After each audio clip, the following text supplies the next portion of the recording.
Hyderabad Mallapur division Gokul Nagar కాలనీలోని ఖాళీ flat యాజమాన్య హక్కుదారుని తానేనంటూ విజయవాడ మాజీ శాసనసభ్యులు యలమంచిలి రవి స్పష్టం చేశారు.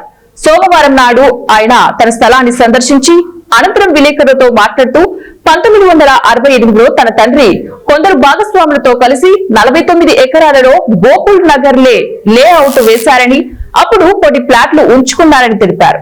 కాగా కొంతమంది తన 300 నంబర్ ప్లాట్ను తప్పుడు రిజిస్ట్రేషన్ తో వేరెవరికో విక్రయించారని, గత డిసెంబర్ లో పోలీస్ కేసు పెట్టారని రవి చెప్పారు.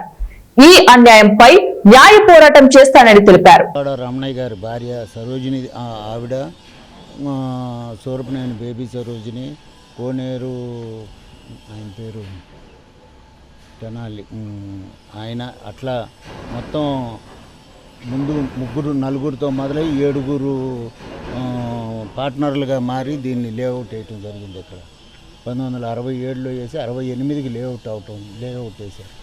తర్వాత ఇవన్నీ అమ్మి ప్లాట్లు అమ్ముకోగా మా నాన్నగారు కాలం చేయటం 2004లో కాలం చేశారు. 2005లో మా పెద్దనాన్నగారి పేరు మీద కూడా ఆయనది పవర్ ఆఫ్ అటార్నీ ఉండటంతో కొన్ని ప్లాట్లు అమ్మటం జరిగింది. తర్వాత కూడా ఇక్కడ ఇంకా 2-3 మిగిలి ఉంటాము. అవన్నీ మాకు మళ్ళీ మా కజిన్స్ కూడా, అంటే మా మామయ్య గారి పిల్లలకి ఇక్కడ ప్లాట్లు ఉన్నాయి. వాళ్ళ ప్లాట్లు కూడా ఇప్పుడు ఈ కరెంటు తీగలు ఉన్నాయి కదా, వాటి కింద అక్కడ ఉంటాము. ఆ పార్క్ పక్కన అవి ఉన్నాయి. అక్కడ ఇంకా అవి కూడా చూసుకుని వాళ్ళు మన రీసెంట్గా ఇక్కడ మీ ప్రెస్ మీట్లో వచ్చిన పేపర్ కటింగ్స్ అవి నాకు పంపించడం జరిగింది. దాని నిమిత్తం మేము వచ్చామన్నమాట.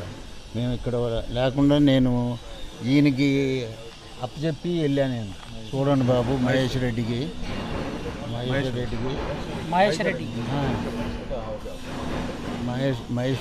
అప్పచెప్పి నేను ఇదంతా